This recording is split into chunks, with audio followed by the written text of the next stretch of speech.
She was a peasant girl with no sword, no army, just a voice in her head and a fire in her heart. At 17, she would speak to kings, command soldiers, and defy the most powerful empire in Europe. Her name was Joan, and her destiny was written in flame.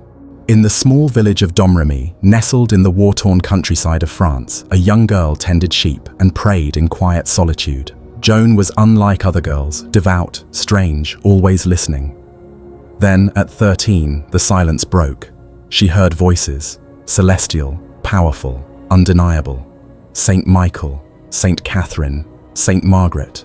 They spoke not in riddles, but in commands. Save France. Joan trembled, not in fear, but in awe. Her country was fractured, overrun by the English, and her king was not yet crowned. But the voices said she would lead, and she believed.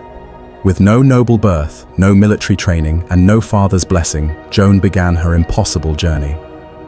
The girl who could barely write would soon pen her name into history with fire and blood. Her first step? Find the Dauphin, Charles, the uncrowned King of France. Word spread like wildfire. France had found its savior, but Joan needed more than faith to lead an army. She needed armor, a standard, and a sword. Charles agreed. In a ceremony rare for any peasant, let alone a teenage girl, she was fitted with a suit of white-plated armor, gleaming with divine purpose. Her banner came next, a field of white bearing Christ in majesty, flanked by angels and the names Jesus and Mary. But it was the sword that stirred whispers.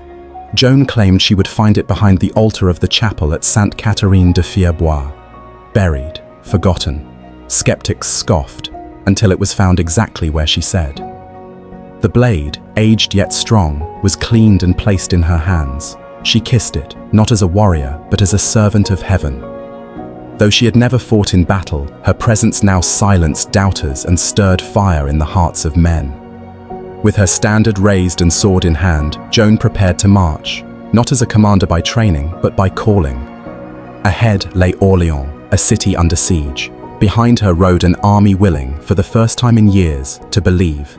Joan's capture stunned France. Her followers wept, her enemies celebrated, but the French crown remained silent. No ransom was offered, no rescue planned. The girl who had crowned a king was now politically inconvenient. The Burgundians, seeing no benefit in keeping her, began negotiations, and in November 1430, they sold Joan to the English for 10,000 livres, silver exchanged for a saint in chains. The English rejoiced.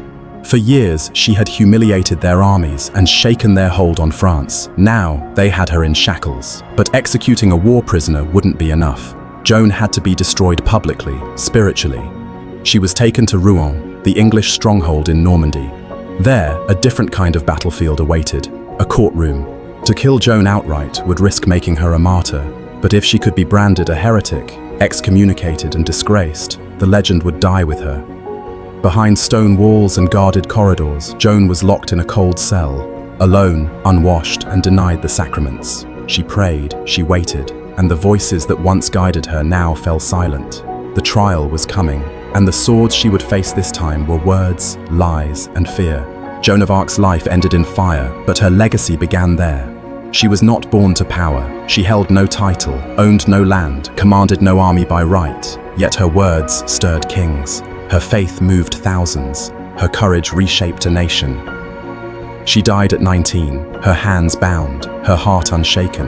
Yet what she ignited cannot be measured in battles won or crowns claimed. It lives in every soul who dares to speak when silenced, to rise when cast down, to believe when belief seems madness. Joan's voice, once drowned in flame, echoes still, not as a whisper of the past, but as a living call to bravery.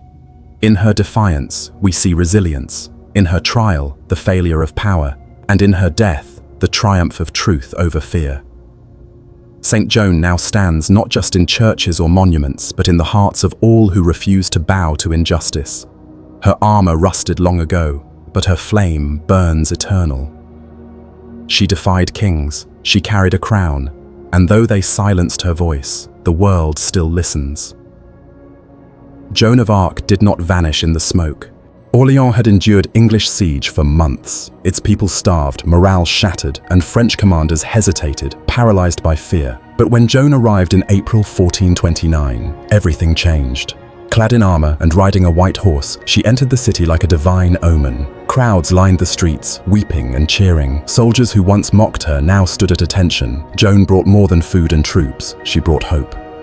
Yet she wasn't content with waiting. "The time for prayer is over," she told the captains. "God has willed action." They resisted. Attacking the English seemed reckless, but Joan pushed forward. With banner raised high, she led daily skirmishes, urging men forward with cries of, "In God's name, follow me!" Her courage was contagious. She rode into danger, rescuing wounded soldiers, rallying faltering men. Arrows flew, but she pressed on. Soon, French victories stacked up. The English fortifications began to crumble. On May 8th, the siege was lifted. The English retreated, stunned. The girl they called a witch had done what veteran generals could not. For the first time in years, France saw the impossible, an English defeat, and at its heart stood a teenage girl holding the banner of heaven. With Orléans freed, Joan turned her eyes north. Her next goal was clear: bring Charles to Reims and crown him king. But between them and the sacred cathedral lay a path fraught with English strongholds and divided loyalties. Charles hesitated. His advisors doubted. "The road is long," they warned, "too dangerous." But Joan stood firm. "You are the heir. God wills your coronation. Let us go boldly, and the people will open their gates." Miraculously, that's exactly what happened. As Joan and Charles's forces marched, town after town surrendered without resistance. Troyes, Auxerre, Chalon, all yielded, some after brief talks, others simply at the sight of Joan's banner. Her fame had become legend. The people saw her not as a girl, but as France's chosen champion. By July, the gates of Reims opened to the procession. Bells rang, streets filled, and in the grand cathedral, beneath vaulted ceilings and stained glass, Charles was anointed King of France on July 17, 1429. Joan stood at his side, her banner held high. Tears shimmered in her eyes, not of pride, but of fulfillment. The voices had told her, raise the Dauphin to the throne, and now she had. But her divine mission was not yet complete. Joan's triumph at Reims should have sealed her legacy. She had freed Orléans, led the Dauphin to his crown, and turned the tide of war. But in the royal court, glory bred jealousy and fear. Many nobles, threatened by her sudden rise, began whispering behind her back. "A peasant girl commanding armies?" they scoffed. "She is dangerous, unnatural." Even Charles, now king, grew distant. His gratitude was real, but so was his caution. Politics demanded balance, and Joan upset the order of things. Joan too sensed the shift. She was no longer the welcomed miracle worker, but a political inconvenience. She urged Charles to press the advantage, to march on Paris and drive out the English for good, but his court hesitated. Peace talks began, delays piled up. Joan, ever impatient with inaction, saw God's window beginning to close. Still, she remained steadfast. France is not yet whole, she warned. Paris must fall. Denied royal reinforcements, she gathered what forces she could and prepared to fight anyway. For Joan, the mission had never been about titles or crowns. It was about obedience to the voices and the promise she had made to God. On September 8, 1429, Joan arrived at the gates of Paris. It was her boldest move yet, and perhaps her most tragic. Without full support from Charles and his nobles, she led a smaller, less prepared force to capture the heavily fortified capital. Paris was no starving city like Orléans. It was defended by thick walls, deep moats, and seasoned English and Burgundian troops. Joan, undeterred, took her position at the front lines, her banner fluttering above her like a call to faith. Under a barrage of arrows and crossbow bolts, she urged the men forward. "Do not fear," she cried. "God is with us." Then it happened. An iron bolt struck her thigh and she fell. Soldiers rushed to lift her, but she refused to retreat. Bleeding and pale, she continued to shout orders from the ground. But as dusk fell and reinforcements failed to arrive, the attack crumbled. The order to withdraw was given, against Joan's will. Carried from the battlefield in agony, she had tasted bitter failure for the first time. Paris still belonged to the enemy. Her divine momentum had faltered.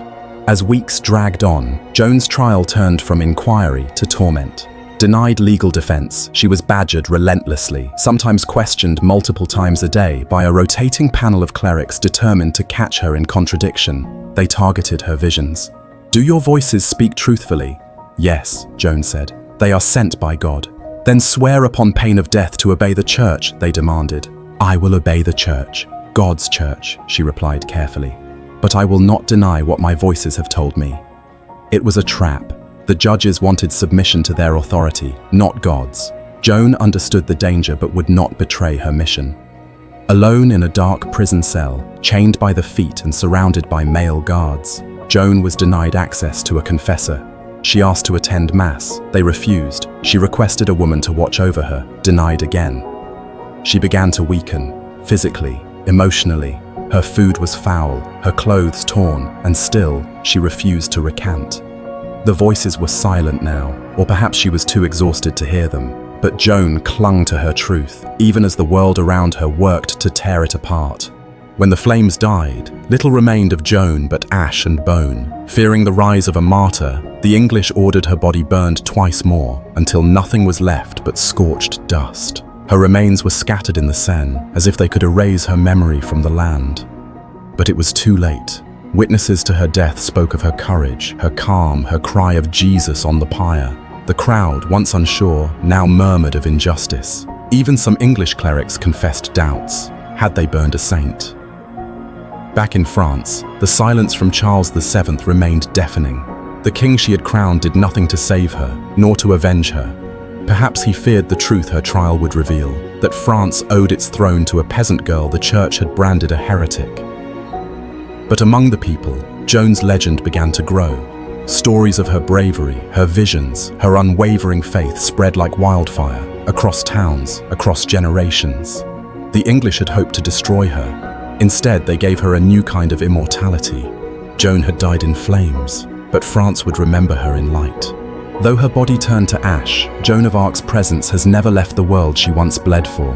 In the quiet chapels of France, candles flicker beneath her statue. In crowded streets, her name adorns schools, churches, and war memorials. She has become more than memory. She is myth, alive in stone, story, and spirit. But behind the sainthood, beyond the legend, remains a simple truth. Joan was a teenage girl who believed she could hear the voice of God, and dared to act on it. She didn't seek power, she sought obedience. She didn't crave fame, she craved purpose. She changed the course of a war, she crowned a king, and when left abandoned, betrayed, and condemned, she still stood with dignity, refusing to deny what she knew to be right. In a world that often silences the faithful, the young, the different, Joan speaks still. Not in thunder or prophecy, but in quiet defiance, in courage forged in prayer, in truth that burns brighter than any fire meant to destroy it. She was called a heretic. Now she is a saint. But before either, she was simply Joan. And somewhere, in every battle for justice, she still rides. In January 1431, Joan's trial commenced in Rouen, a grim spectacle orchestrated not for truth, but for destruction. 60 clerics, led by Bishop Pierre Cauchon, a staunch English ally, sat in judgment. Their goal was clear: strip Joan of her divine authority and condemn her as a heretic.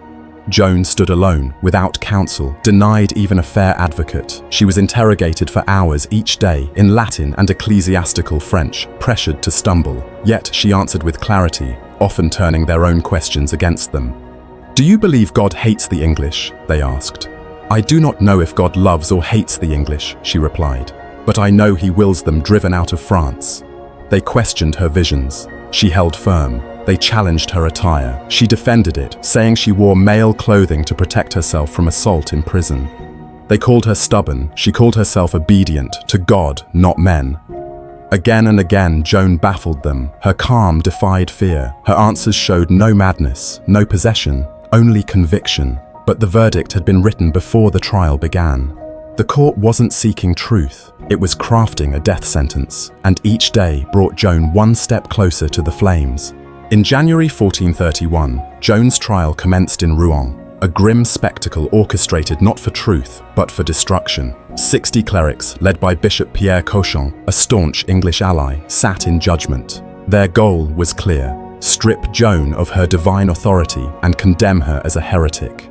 Joan stood alone, without counsel, denied even a fair advocate. She was interrogated for hours each day in Latin and ecclesiastical French, pressured to stumble. Yet she answered with clarity, often turning their own questions against them. "Do you believe God hates the English?" they asked. "I do not know if God loves or hates the English," she replied, "but I know he wills them driven out of France."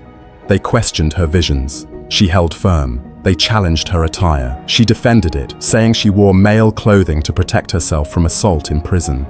They called her stubborn. She called herself obedient to God, not men. Again and again, Joan baffled them. Her calm defied fear. Her answers showed no madness, no possession, only conviction. But the verdict had been written before the trial began. The court wasn't seeking truth. It was crafting a death sentence, and each day brought Joan one step closer to the flames. Spring of 1430 brought new urgency. Joan, still determined to reclaim France, turned her efforts north to defend Compiègne, a strategic town under threat from the Burgundians, allies of the English. She arrived swiftly with a small force, reinforcing the walls and encouraging the townspeople. But this time, her support was thin. Charles had grown cold. No royal army followed her. On May 23rd, Joan led a sortie to drive back the Burgundians. It was a daring maneuver, aimed at breaking their siege. At first it worked. The enemy lines wavered, but then the tide turned. A sudden counterattack forced Joan and her troops into retreat.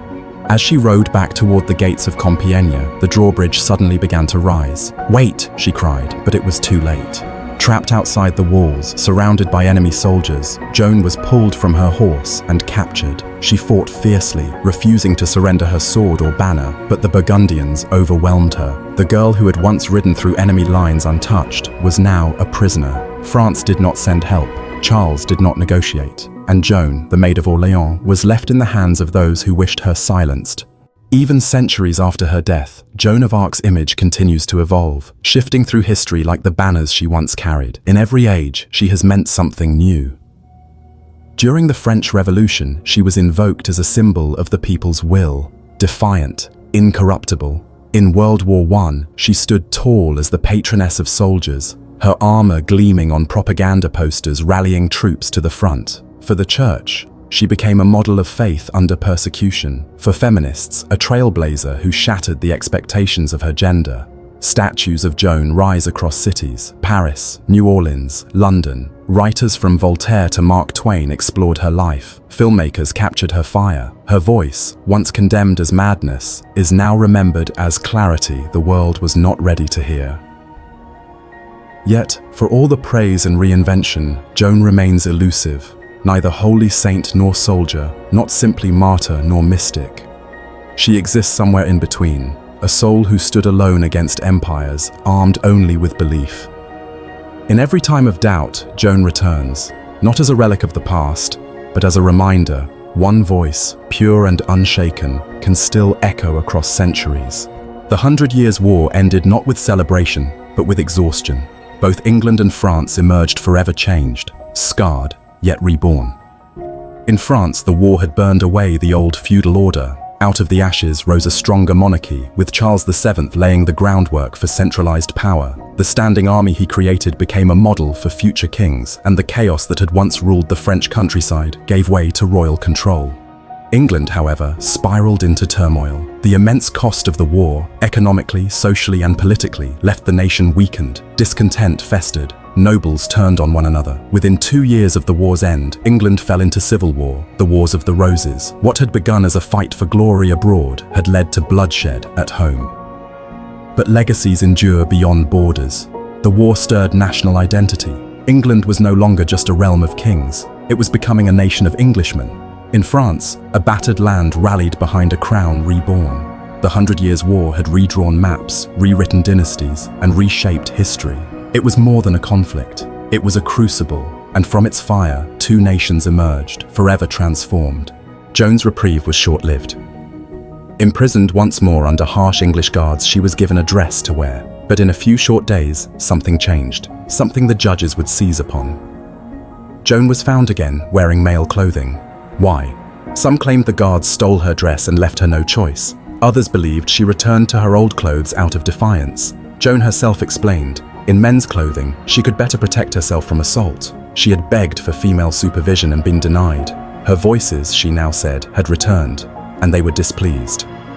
The judges pounced. This, they claimed, was relapse, proof she had returned to her heresies. The fact that her choice may have been out of desperation meant nothing. It gave the court a legal pretext to condemn her. On May 29, 1431, they met in secret and declared Joan a relapsed heretic. No more chances, no more tricks. The next morning, they summoned her to hear the final sentence. The flames, once held back by ink and fear, would now be lit.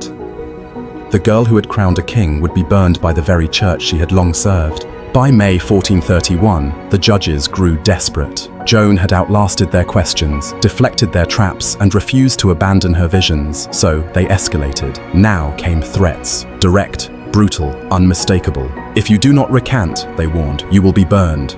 Joan flinched. Fire. This was no battlefield wound. This was slow, public death. She had never feared dying for France, but to die branded as a heretic, cut off from the church she loved, that terrified her. Still, she held. Even if you tear me limb from limb, she said, I will not deny my voices. But behind closed doors, fear gnawed at her. She begged to be placed in the custody of the church, not left with English soldiers who threatened her honor and soul. Her pleas went ignored. The trial's climax neared. They read aloud the list of charges: sorcery, pride, heresy, cross-dressing, claiming divine revelation. She stood silent, trembling but unbroken. Then came the ultimatum: abjure, sign a confession and renounce your voices, or die at the stake. Joan stared at the parchment. To sign would save her life, but betray everything. The flames awaited. Her choice would come with eternal weight. Surrounded by the crowd at the cemetery of Saint-Ouen, Joan faced the final threat. A wooden scaffold had been built, firewood waited. A sermon was read aloud while soldiers gripped their weapons, prepared to silence her once and for all. Terror overtook her. At the last moment, wounded, starved, and alone, Joan broke. She signed. Not the full confession they demanded, but a brief abjuration, admitting to wearing men's clothing and claiming obedience to the church's judgment. Her signature, shakily marked with a cross, gave the judges what they needed to avoid martyrdom, for now. They declared her life spared. She was not freed, but sentenced to perpetual imprisonment, to be kept in darkness, denied her sword, her banner, her purpose. The trial was won, yet hollow. The English were furious. They wanted blood, not paper. And Joan, who had spent years standing against kings and armies, now sat in a stone cell, stripped of her calling. She wept bitterly, not for her survival, but for the shame of her signature. In her heart, she knew she had denied her voices, not from disbelief, but from fear. And that fear would haunt her final days.